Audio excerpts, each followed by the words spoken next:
குன்றிருக்கும் இனமெல்லாம் குடியிருப்பவன் முருகன். முருகனின் அறுபடை வீடுகளில் 5 குன்றின் மேல் அமைந்திருக்க கடற்கரையோரம் எழுந்தருளி பக்தர்களுக்கு காட்சி தருவதால் அறுபடை வீடுகளில் திருச்செந்தூர் தனி சிறப்பு வாய்ந்ததாக இருக்கிறது. வங்கக் கடல் அலைகள் வந்து கொஞ்சி விளையாடும் செந்தூர் ஆண்டவரின் திருத்தலத்தை பற்றியும் இத்தலத்தில் கோவில் கொண்டுள்ள முருகப்பெருமானின் சிறப்புகளை பற்றியும் தெரிந்து கொள்ளலாம். தமிழ் மண்ணின் சொந்தங்களுக்கு தமிழ் மண்ணின் மகள் தீப்தியின் இனிய வணக்கங்கள். இந்த வீடியோவை ஸ்கிப் பண்ணாம ஃபுல்லா பாருங்க. ஃபர்ஸ்ட் டைம் நீங்க நம்ம சேனலை பாக்குறீங்க அப்படின்னா மறக்காம சப்ஸ்கிரைப் பண்ணி இதே போல இன்னும் நிறைய அப்டேட்ஸ்க்கு தொடர்ந்து இணைஞ்சிருங்க. திருச்செந்தூர் திருநெல்வேலியில் இருந்து கிழக்கே சுமார் 60 கிலோமீட்டர் தொலைவில் கடற்கரையோரத்தில் அமைந்திருக்கும் முருகனின் அறுபடை வீடுகளில் 2ஆம் படை வீடாக திகழ்கிறது. தன்னை நாடி வரும் பக்தர்களின் அனைத்து கஷ்டங்களையும் ஆற்றுப்படுத்தும் திருத்தலமாக இருப்பதால் திருச்செந்தூர் அறுபடை வீடுகளில் ஒன்றாக மாறிப்போனது. இத்திருக்கோவில் ஆதிகாலத்தில் சந்தனமலையின் ஒரு பகுதியாக அமைந்திருக்கிறது. 157 அடி உயரத்தோடு 9 ராஜநிலை கோபுரங்களை கொண்ட திருச்செந்தூர் கோவில் கோபுரம் 17ஆம் நூற்றாண்டில் கட்டப்பட்டது. கடலில் இருந்து பார்த்தால் சுமார் 12 மைல் தூரத்தில் கோவில் முழுவதும் பாய்மரம் மிதந்து வருவது போல காட்சியளிக்கும். சுமார் 2000 ஆண்டுகள் பழமை வாய்ந்த திருச்செந்தூர் கோவில் பழந்தமிழ் இலக்கியமான சிலப்பதிகாரம், புறநானூறு, திருமுருகாற்றுப்படை உள்ளிட்ட சங்க இலக்கியங்களில் சேயோன், திருச்சீர் அலைவாய், சிந்துபுரம், வெற்றிநகர், வியாழச்சேத்திரம், அலைவாய் சேரல் எனவும், சமஸ்கிருத நூல்களில் ஜெயந்திபுரம் எனவும், பாண்டியர் கால கல்வெட்டுகளில் திருப்புவன மகாதேவி, சதுர்வேதி மங்கலம் எனவும் பல பெயர்களில் குறிப்பிடப்படுகிறது. வங்காள விரிகுடா கடற்கரையோரத்தில் அமைந்துள்ளதால் ஆலைவாய் என்றும், திரு என்ற அடைமொழி பெற்று திருச்சீர் அலைவாய் எனவும் குறிப்பிடப்பட்டிருக்கிறது. ஓம் என்ற பிரணவ மந்திரத்தின் வடிவில் தோன்றியுள்ளது இந்த கோவில்.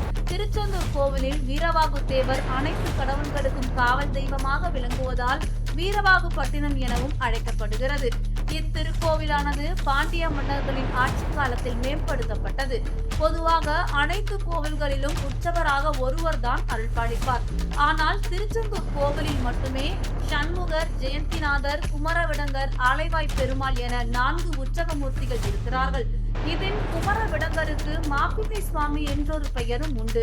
இக்கோவிலில் முருகப்பெருமானுக்கு தினமும் 9 கால பூஜைகள் செய்யப்படுகிறது. இக்கோவிலில் முருகப்பெருமான் கோவில் கொண்ட தல வரலாற்றை பார்க்கலாம்.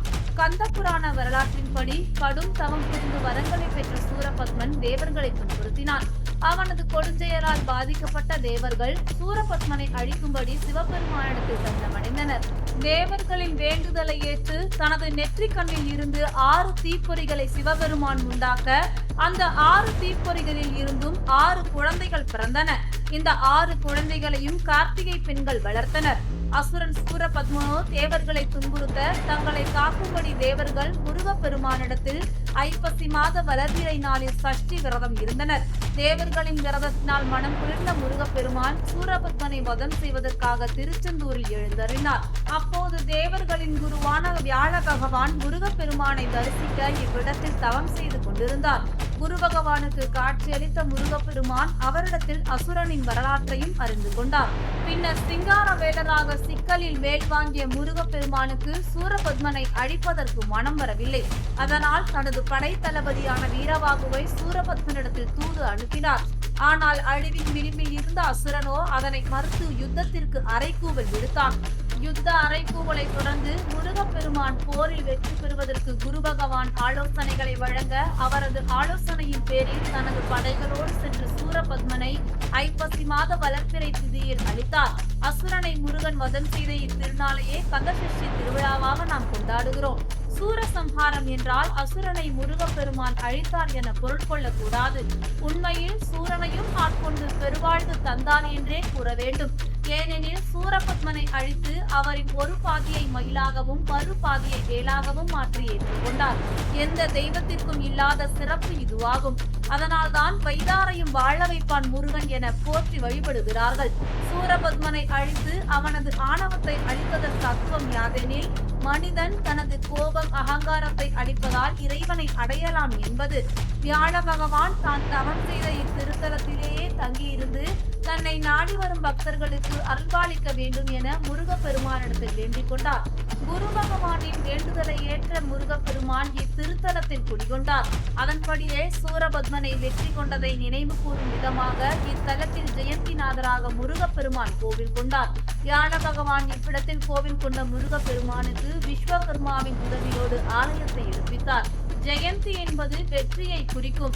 பின்னாளில் ஜெயந்திநாதர் என்ற பெயர் ஜெயந்திநாதராக மருவி செந்தில்நாதராக மாறியதாக சொல்லப்படுகிறது. இத்திருத்தலத்தில் இருக்கும் ஜெயந்திநாதரை வணங்குவதால் குரு பகவானின் அருளையும் நம்மால் பெற முடியும். இத்திருத்தலத்தில் முருகப்பெருமான் இருவேறு தோற்றத்தில் பக்தர்களுக்கு அருள்பாலித்து வருகிறார். முதற் கடவுளான சண்முகர் தெற்கு திசை பார்த்தவாறும், இரண்டாம் கடவுளான பாலசுப்பிரமணியர் கிழக்கு திசை நோக்கியும் அருள்பாலிக்கின்றனர். திருச்செந்தூர் முருகன் சந்நிதி மேற்கு திசை பார்த்தபடி இருக்கிறது. முருகப்பெருமான் இத்தலத்தில் கடலை பார்த்தபடி கிழக்கு நோக்கி காட்சியளிக்கிறார்.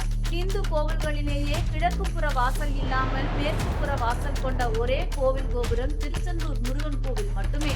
திருச்செந்தூர் கோவிலில் வீரவாகு தேவர் காவல் தெய்வமாக இருப்பதால் வீரவாகு தேவருக்கு பூஜை நடத்திய பிறகுதான் மூலவருக்கே பூஜைகள் நடத்தப்படும்.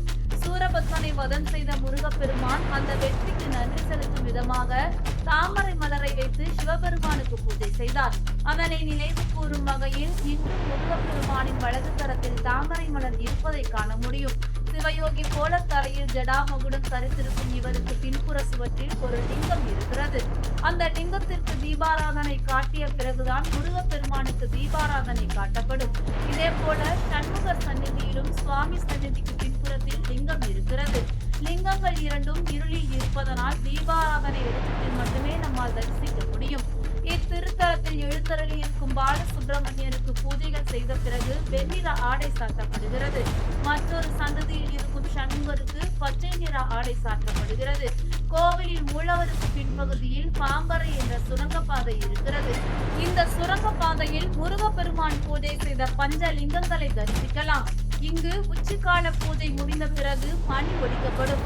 சுமார் 100 கிலோ எடை கொண்ட இந்த மணி கோவில் கோபுரத்தின் 9வது அறையில் வைக்கப்பட்டிருக்கிறது. தினமும் முருகனுக்கு உச்சிக்கால பூஜை முடிந்தவுடன் பால் அன்னத்தை எடுத்துக்கொண்டு மேலத்தாளம் முழங்க எடுத்து சென்று கடற்கரையில் கரைத்து விடுகிறார்கள். இதற்கு கங்கா பூஜை என்று பெயர். ஆதிகால திருச்செந்தூர் முருகன் கோவில் மணற்குன்றுகளாக இருந்தது. பின்னர் ஏற்பட்ட கடல் அழிப்பின் காரணமாக பிரகாரங்களாக மாறிவிட்டன. கோவிலில் வடக்கு பகுதியில் மணற்குன்றுகள் மதிலாக சூழ்ந்திருப்பதை இப்போதும் நம்மால் காண முடியும். நீங்கள் திருச்செந்தூர் முருகனை தரிசிக்க வேண்டுமானால் முதலில் நாழி கிணற்றில் நீராடிய பிறகே கடலில் நீராட வேண்டும் என்பது ஐதீகம். இந்த நாழி கிணற்றை சுற்றி கோவில் திருப்பணிகளுக்காக தங்களது வாழ்நாளை அர்ப்பணித்த மௌன சுவாமி, காசிநாத சுவாமி ஆகியோரின் சமாதிகள் இருக்கிறது. 12 சித்தர்களில் 8 சித்தர்களின் சமாதிகள் திருச்செந்தூர் கோவிலை சுற்றியே அமைந்திருக்கிறது. முருகனோடு போரிட்ட படை வீரர்களை ஐயனார் என அழைக்கிறார்கள். இவர்கள் மரமாக மாறி நின்று சூரபத்மனை வேளாண் சிதைத்த இடம் மாப்பாடு என அழைக்கப்படுகிறது. ஊரின் மத்தியில் சிவகொழுந்தீஸ்வரர் கோவில் அமைந்திருக்கிறது. திருச்செந்தூரில் இருந்து 3 கிலோமீட்டர் தொலைவிலேயே இந்த மாப்பாடு அமைந்திருக்கிறது. இந்த கோவிலுக்கு மறுபெயர் ஆதிமுருகன் என ஆராய்ச்சியாளர்கள் கண்டறிந்திருக்கிறார்கள். பிறப்பிலிருந்து இறப்பு வரை தவம் செய்யக்கூடிய பலனை திருச்செந்தூர் முருகன் கோவிலில் ஒரு நாள் உபவாசம் இருந்து முருகனை தரிசிப்பதால் அடைந்து விடலாம் என சூதமா முனிவர் கூறியிருக்கிறார். இக்கோவிலின் அருகில்தான் வள்ளி குகை இருக்கிறது. இங்குள்ள வள்ளி குகையில் இருக்கும் சந்தன மரத்தில் தொட்டில் கட்டினால் குழந்தை பாக்கியம் கிடைக்கும் என்பது அசைக்க முடியாத நம்பிக்கை. இக்கோவிலில் உள்ள சண்முக விலாச மண்டபம் கலைநயமிக்க 124 தூண்களை கொண்டது. திருச்செந்தூர் கோவில் மிகச்சிறந்த குரு பகவானுக்கான பரிகார ஸ்தலமாகும். அரசியலில் வெற்றிகளையும் உயர் பதவிகளையும் பெற விரும்புகிறவர்கள் இக்கோவிலுக்கு சென்று முருகப்பெருமானுக்கு அபிஷேகம் செய்து மனதார வணங்க வேண்டும். முருகன் அசுரர்களை வதம் செய்தவர் என்பதால் தீய ஆவி பாதிப்பு கொண்டவர்கள், பில்லி சூனியத்தால் பாதிக்கப்பட்டவர்கள், வழக்குகளில் வெற்றி பெற விரும்புகிறவர்கள் இக்கோவிலுக்கு சென்று இங்கிருக்கும் ஜெயந்திநாதரை மனதார பூஜித்து வழிபட்டால் நிச்சயம் வெற்றி கிடைக்கும். 2004ஆம் ஆண்டு உலகின் பல பகுதிகளையும் சுனாமி தாக்கிய போதும் இத்திருச்செந்தூர் கோவிலுக்கு எந்தவித சேதமும் ஏற்படவில்லை. சமீபமாக கூட இக்கோவிலில் தனது நகையை தொலைத்த பக்தை ஒருவர் முருகனை மனதார வேண்ட அவரது நகை திரும்பவும் கிடைத்தது. அதேபோல் இக்கடற்கரையில் நீரில் மூழ்கிய ஒருவரும் காப்பாற்றப்பட்டார். தினந்தோறும் இப்படி திருச்செந்தூர் கடற்கரையில் ஏதோ ஒரு ஆச்சரியங்கள் நடந்து கொண்டுதான் இருக்கிறது. வாழ்வில் எந்தவித பிடிப்பும் இல்லாமல் இருக்கும் போது நீங்கள் இந்த முருகனை நாடி வந்து இங்குள்ள கடற்கரையில் 3 முறை மூழ்கி எடுத்து நீராடி மனமுருக இறைவனை வேண்டி முருகனின் பாதத்தை சரணடைந்தால் வந்த துன்பம் எதுவென்றாலும் வந்த வழி பார்க்காமல் ஓடி போகும். இதற்கு சாட்சி தினந்தோறும் லட்சக்கணக்கில் திருச்செந்தூரில் கூடும் பக்தர்களே சாட்சி. திருச்செந்தூர் முருகன் அருளால உங்க வாழ்க்கையில நடந்த அதிசயங்களையும் அற்புதங்களையும் கீழே கமெண்ட் செக்ஷன்ல ஷேர் பண்ணிக்கோங்க. தேங்க்யூ.